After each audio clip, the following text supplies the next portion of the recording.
Welcome to the East County Sports Report. I'm Ramon Scott and I'm joined by my partner Dave Dickens of EastCountySports.com.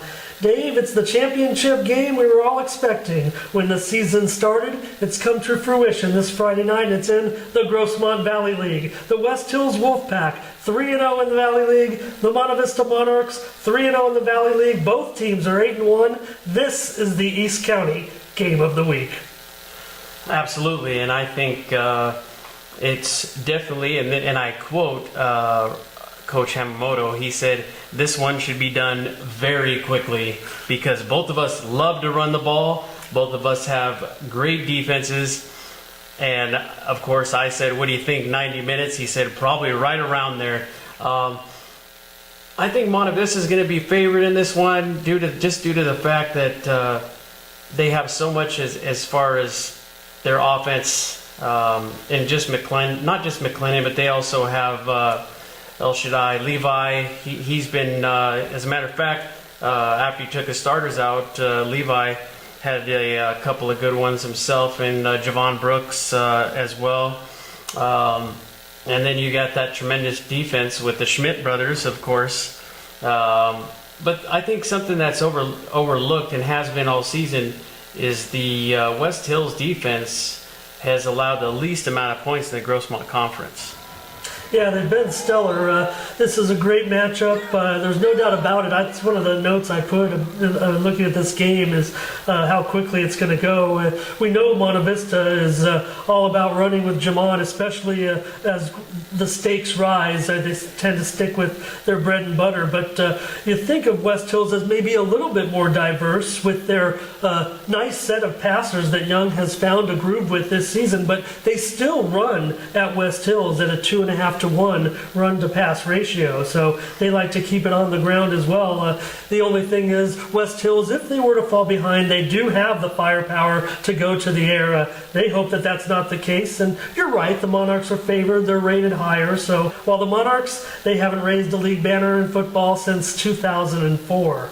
The Wolfpack spent the last 3 years in the Hills League, and they were expected to be in this championship game. We talked about it earlier in the season, but the Monarchs, I think, were installed as the league favorite after the departure of Granite Hills over to the Hills League. They were the 3-time champ of the Valley League. Jordan Young threw 3 touchdown passes last week in a win over Mount Miguel as Hunter Gauthier, Cole Clearman, and Stephen Christini caught TD passes. Young had 200 yards of total offense, but the defense, which will have a steady focus on Monte Vista's backfield this week. They had 6 sacks and 2 interceptions with Jake Mayhew and Austin Ruiz Castaneda leading the Wolfpack up front.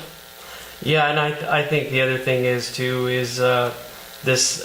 I mean, the Wolfpack just has so many weapons. It's just going to be a battle of coaching too. I don't think people think of that too. Casey Ash has been coaching for quite a while, and great, especially with defense in particular, over the years. And I think it's going to be a very quick game. I think it's going to be smash mouth. Who's got the best playbook, I think, might come down to as well. And I think I'm going to go out on a limb, and I'm going to say that West Hills has got just a few more special plays, if you will.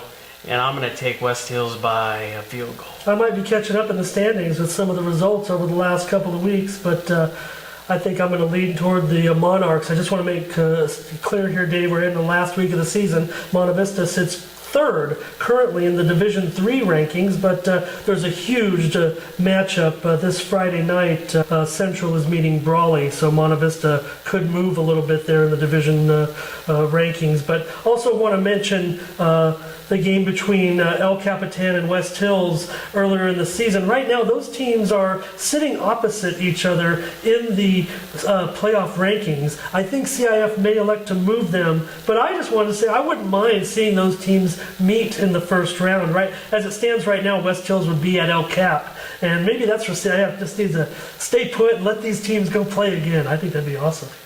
Yeah, absolutely. And if it's anything like that one for the Tony Berner Trophy, that was probably one of the underrated games of the season.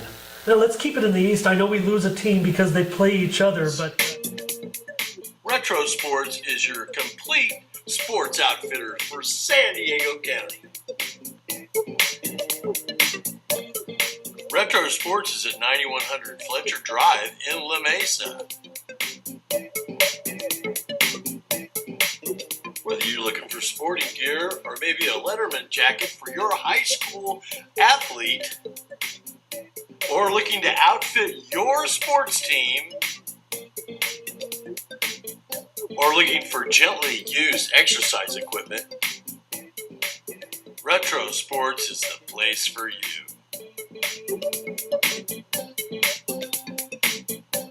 And we got plenty of items for those little leaguers. Come on out, check us out, and see what we got at Retro Sports.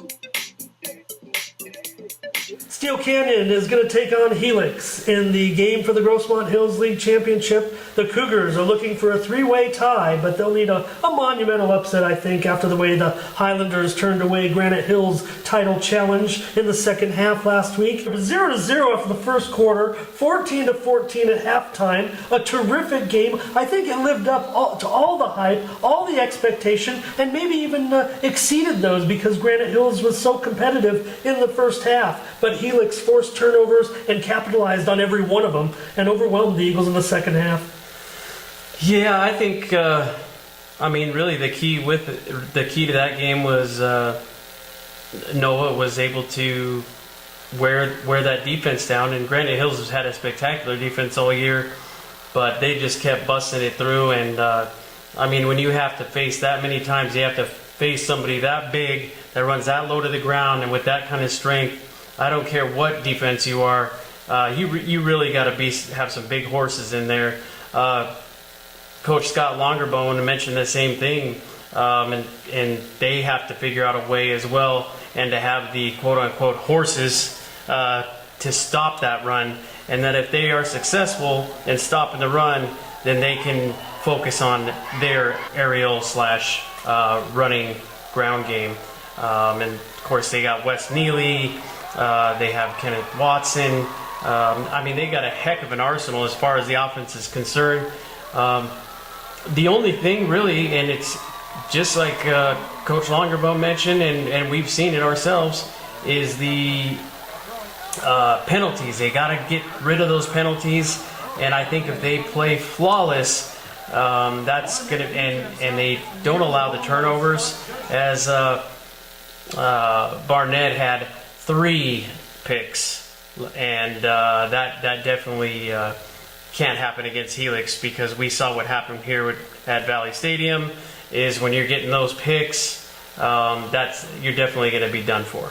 Yeah, and Fato Noah finished with 254 yards on 25 carries and 3 touchdowns in the game, but I think more impactful was his play on defense. He was looking like his brother out there, Zeke Noah, on defense, the way he was making tackles in the second half. Offensively, Daniel Amon connected with Timothy Christopher and Cameron Brown for touchdowns for Helix, and Delshawn Traylor rushed for 2 scores and had another interception on defense. Joshua Shields scored his first touchdown of the year rushing. So I would say the Cougars, you mentioned it, Watson, he had 137 yards last week, and Neely had 142, so they had a good game rushing the football, and Barnett had a couple of scores as well. Chris Carter, another kickoff return. He's got his own private lane to the end zone right now. The Cougars look great against the Foothillers. And let's mention the fill-in corner as well. Yeah, Kaz Trisby. Yeah. That was a great story that Coach Longerbone told you. Yeah, the story of that one is, and I don't know if he was serious or not, but he was saying, there might be a little competition now at that corner spot, the way he played, and that's going to play. I think that might be one of the secret weapons on defense, possibly to face Helix. I think they're going to have that playbook opened up quite often, and they're going to find any way to defeat the Highlanders. Is it possible? Like I said, they have to stop that running game of Helix, because if they can't stop that running game, it's going to be a long night. Dale Longerbone, the former Highlander assistant, always loves the challenge of this game. I've got Helix winning this one still by at least a couple of touchdowns. Yeah, to not keep dropping down, I'm going to have to agree with you that I got Helix by 14.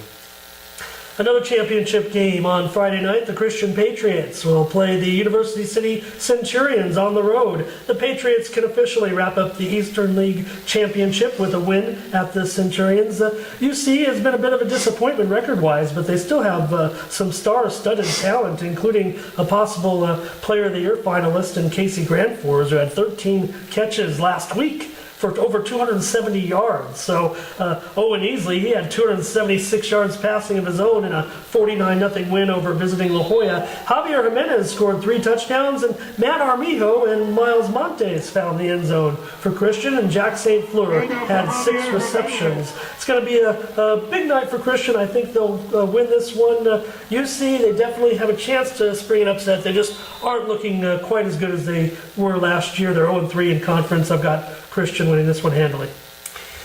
Yeah, after what Christian did to La Jolla, not saying that La Jolla is anywhere near the team that University is, but we go back to the beginning of the year when University played, the Centurions played against Monte Vista, and gauging it that way too, that Monte Vista was able to handle them pretty easily, and knowing also that Christian, although they fought hard, and beat Monte Vista, I think that Christian, both on offense and defense, like you said, with the disappointment this year for the Centurions, although their quarterback has always been, as Ron Hamamoto said too, he's a pretty great passer, and then you said the receiver as well, but I just think that Christian has too much, both offensive, defensive, and even special teams. I would say Christian by 3 touchdowns. Yeah, and you mentioned La Jolla, not quite as good as University City. The reason why they're ahead of them in the standings, they beat them in that rain-shortened game, is 17-0 when the game is called. I don't know, La Jolla might have hung on, not sure, but that was just what happened on that bizarre Friday night. In the Grossmont Hills League, the Vaqueros of El Capitan will travel to La Mesa to take on the Grossmont Foothillers. Dave, the Vaqueros come into this game with a better overall record than the Foothillers. I think that's going to be a bit of surprise, but I think this game is going to be evenly rated since it's at Grossmont right now. Wick Hauser passed for 4 touchdowns against Valhalla last week in a 42-21 win. Yafet Yokley had touchdown receptions of 64 and 48 yards. Yokley also had a touchdown run and had 178 yards of total offense. Ray Lawler caught a touchdown pass from Hauser, and John Case ran for a score. Grossmont, they're coming off that loss against Steele Canyon, and they suffered some more injuries in that game. It's going to be tough, but I got this one pretty closely rated. What say you? You know what? It's funny about Yokley. I talked to head basketball coach Jeff Bigford from El Capitan, and he speaks real highly of Yokley, obviously, because he's played basketball for him. And he was asking about some highlights and the 3 touchdown passes that he caught this last week. And his quote was, I mean, have you seen anybody faster than this kid? And I mean, he really is a speedster. But I think the tandem has just been phenomenal as far as Hauser to Yokley. Somehow, some way, they always find each other down. And I think what it is too is Hauser. He's been healthy this year. He's improved each game. I think his field vision and being able to have good reads has been improved this season, and I think that could have really changed the dynamic of last season, obviously, and they had a few more playmakers as well. But I think that this El Capitan team is something special, and I think not only this season, but next season, they're going to be even better. But against the Foothillers, I don't want to say that they were disappointing, because they just got that injury bug, and they just continue to stack them up. And Coach Longerbone too. As he said, he goes, and he was laughing as he was talking about it. He said, you know, Tommy. He goes, I love watching Tommy on the field from the sidelines. He said, and you know, the officials weren't really the best that evening either. He says, but I love Tommy and I love watching him. He says, because I've never seen somebody. I mean, he really takes it to heart. I mean, he really spoke highly of him, of how he loves the game of football, and he loves teaching these kids as well. And I think the Hillers have a couple of playmakers. I mean, Jamie Odom has been he's been pretty solid all season, but he keeps losing people to throw to. Zach Ferris is probably the number one receiver they're going to be going to as well.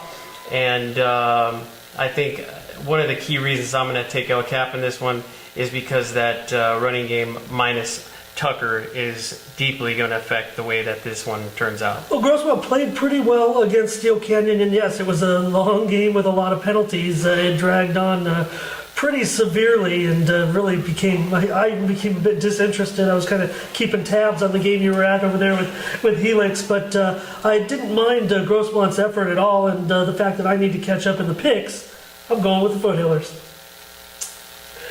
The Granite Hills Eagles are going to travel to face their old rival, the Valhalla Norsemen, over at Valhalla this week. Dave, I think the big news surrounding this game, I don't want to downplay the Eagles' effort last week, but I know that people started to take a little bit of note, but I just want to mention Valhalla's junior running back, Keegan Baker. He had a school record 363 yards rushing last week on just 19 carries. That record had stood for 13 years. Garen Demery had the old school record over there at Valhalla, and people were saying, how did he get so many yards? He only got in the end zone 3 times. I will note that he had a couple of long runs where he didn't reach the end zone, including a 70-yarder. Yeah, so I'd like to thank all my linemen. Definitely good job on their part. Some plays that went untouched. The Norsemen will have their work cut out for them. The Eagles are going to be a little bit angry about last week's proceedings, but, the Eagles should handle it and take care of business. I want to mention Henry De Leon got into the end zone last week for Granite Hills on a touchdown reception from Chris Ostring, who also had 3 touchdown passes against Helix. So, Granite big.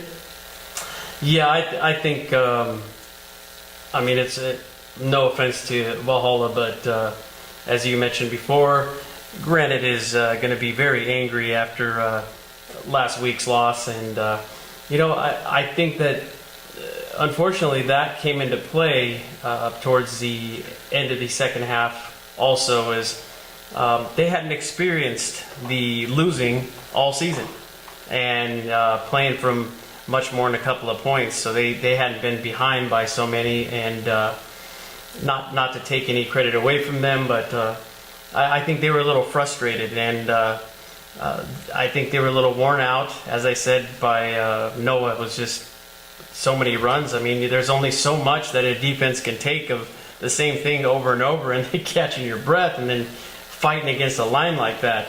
But I think against Valhalla, yeah, they got Baker, and great for him, but I think that right now as we speak, I'm sure that Coach Cobbs is preparing for that, to shut that run down immediately, since that is going to be their number one to go to.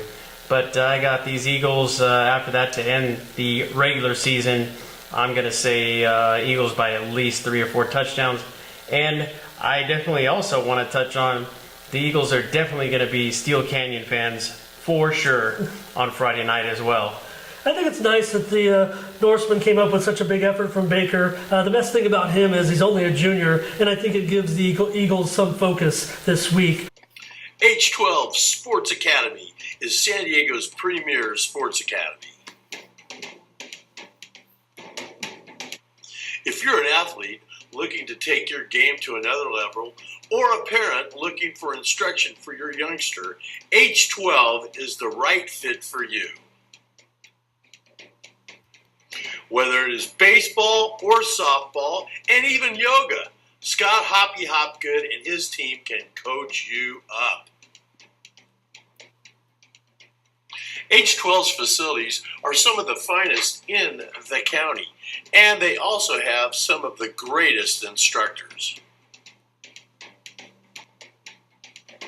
So give them a call at 619-328-1412. Or they love for people to drop by, so come by 9314 Bond Avenue in El Cajon. Put up.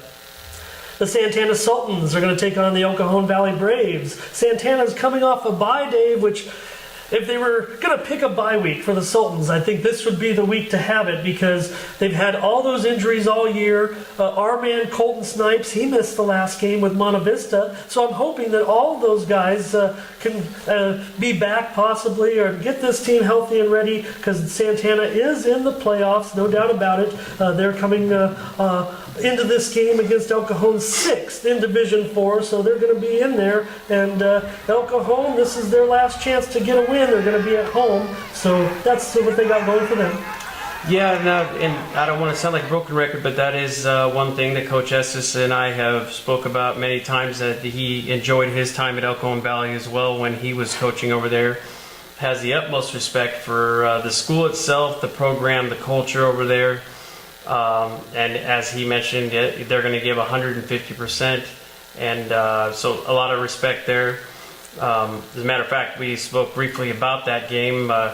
He was interested in attending the Grossmont Southwestern game that was played over at West Hills in Santee.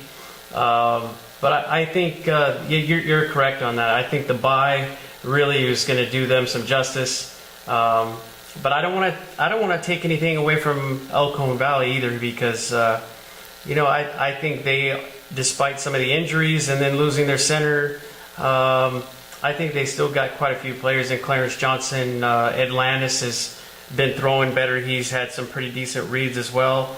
It's just bodies. They need a bigger team. I mean, that's what it comes down to, and they're so tired from going both ways. But with Snipes back and a nice fresh bye, I think that Santana should easily handle this one by 3 touchdowns.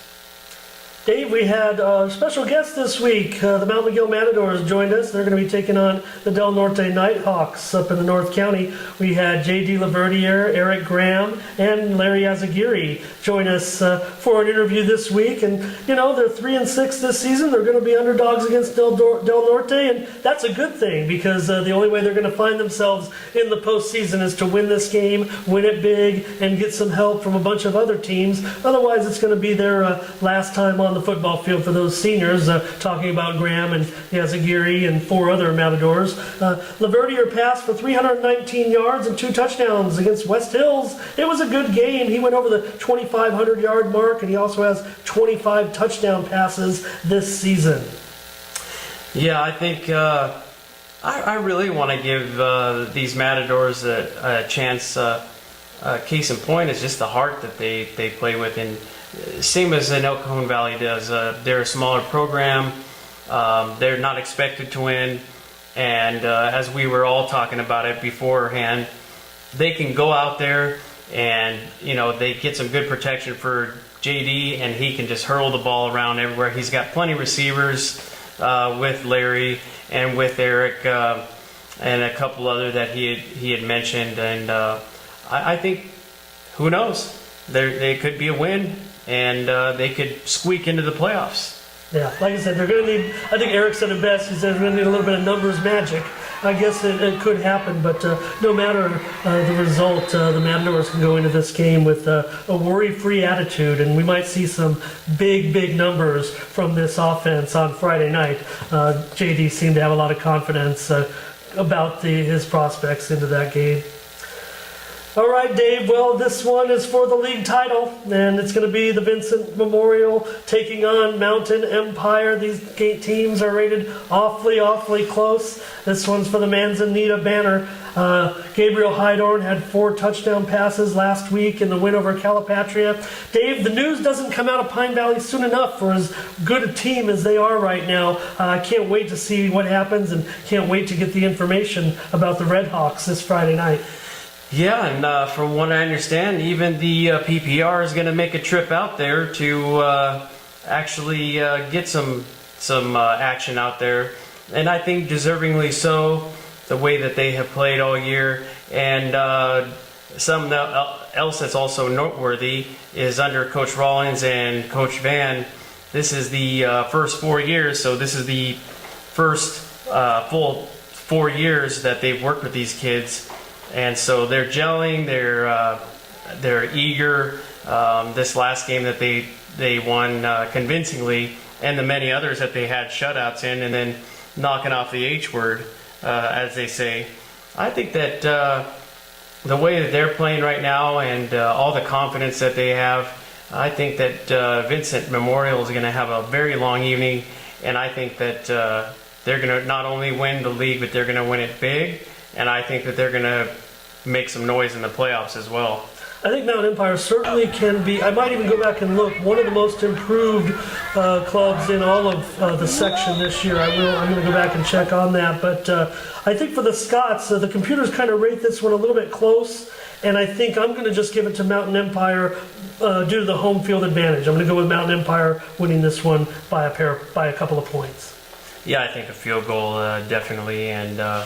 But it's definitely, I think it's going to be a great game. It's going to be entertaining, and this team is definitely heading into the postseason with some pure energy. Well, that's it for the regular season on the East County Sports Report. For Dave Dickens, Ramon Scott, join us next time.